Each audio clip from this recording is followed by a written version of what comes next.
দিদি ভাই, ও দিদি ভাই, আসো না দিদি ভাই, একটু খেয়ে নাও। আমার লক্ষ্মী দিদি ভাই, এটা একদম খেতে চাই না কিছু।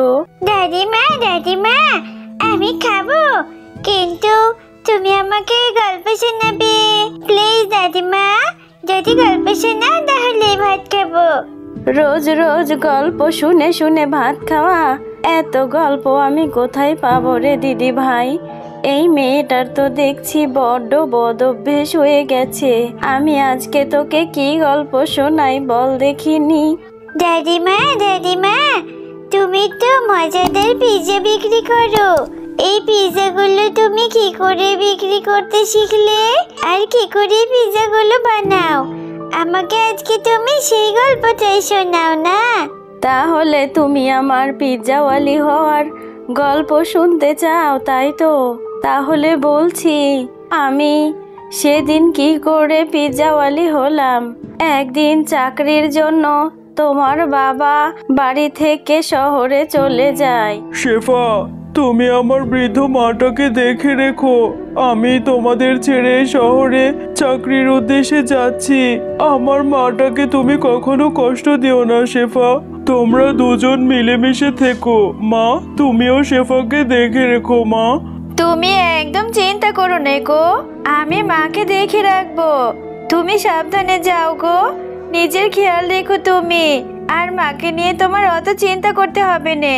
মা তো আমারও মা, তাই না? আমি কি তাকে কখনো শাশুড়ির মতো করে দেখি না, কি বলো? বাবা মিজকে, সেই ছোট থেকে বড় হয়েছিস, তোকে ছাড়া আমি একটা দিনও থাকিনি। তুই নিজের খেয়াল রাখিস বাবা। তাড়াতাড়ি বাড়িতে ফিরে আসবি কাজ শেষ হলে। যা বাবা যা, শহরে গিয়ে বৃদ্ধা মাটাকে ফোনে কথা বলিস। তোকে ছাড়া যে আমি কি করে থাকবো রে বাবা।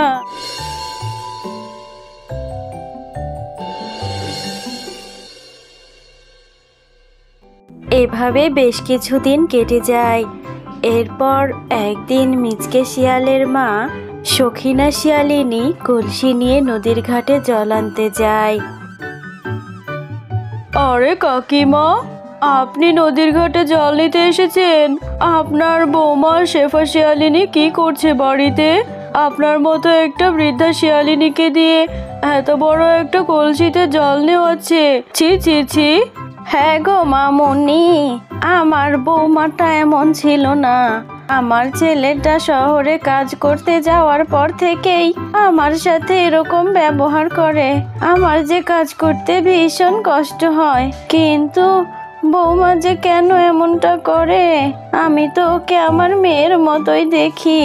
হ্যাঁ কাকিমা, মিচকে ভাই আপনাকে তো বড্ড ভালোবাসে।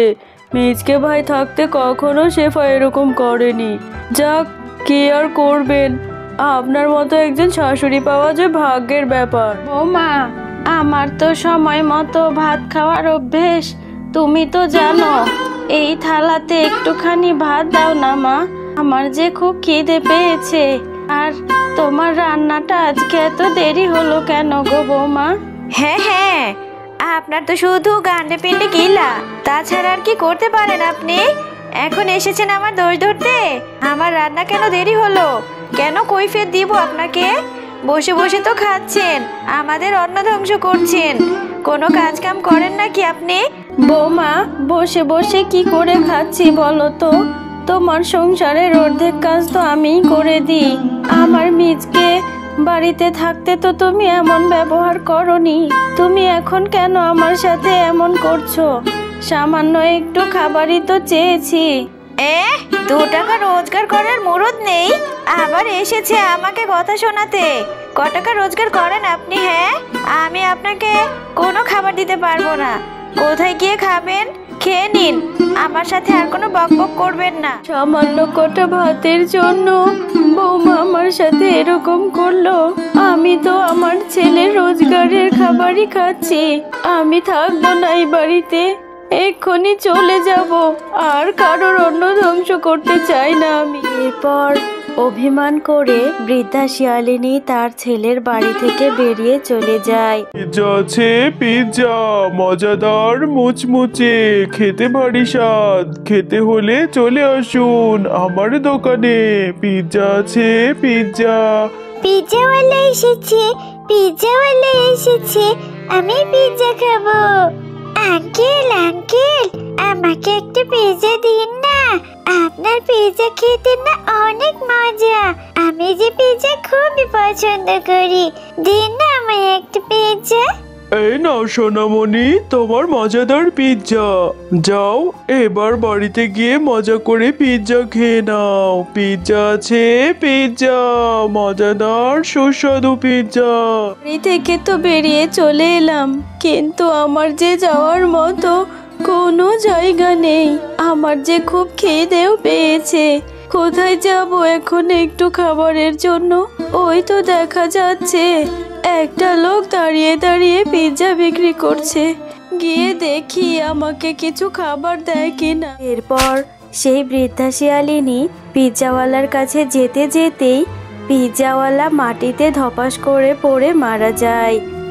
আরে এই পিৎজাওয়ালা তো দেখি মরে গেছে। আমার কপালটাই খারাপ। আমি যেখানে যাই সেখানেই সব কিছু খারাপ হয়ে যায়। আর এই পিৎজাওয়ালার পিৎজার ভ্যানটা এখন কি করব? বিধাতা মনে হয় এটাই চেয়েছিল, এই ভ্যানের পিৎজাগুলো নিয়ে আমি বিক্রি করি।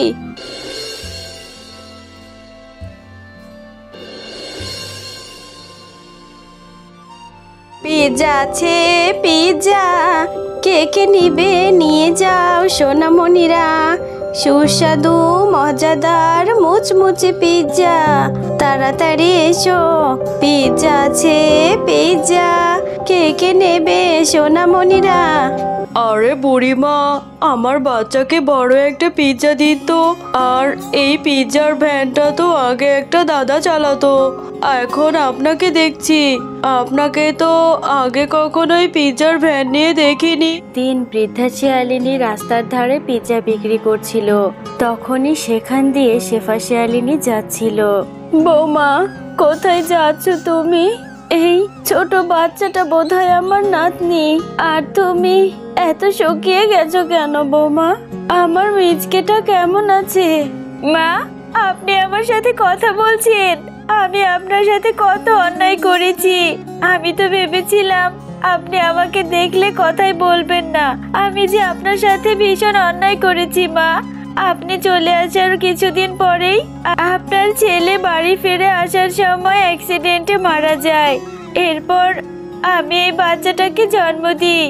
আমার যে মরণব্যাধি ক্যান্সার হয়েছে মা, আমি তো বাঁচবো না। আপনি আপনার নাতনির দায়িত্ব নিন। হয় বিধাতা, আমার সাথে এটা কি হচ্ছে? একে একে আমাকে ছেড়ে সবাই চলে গেল।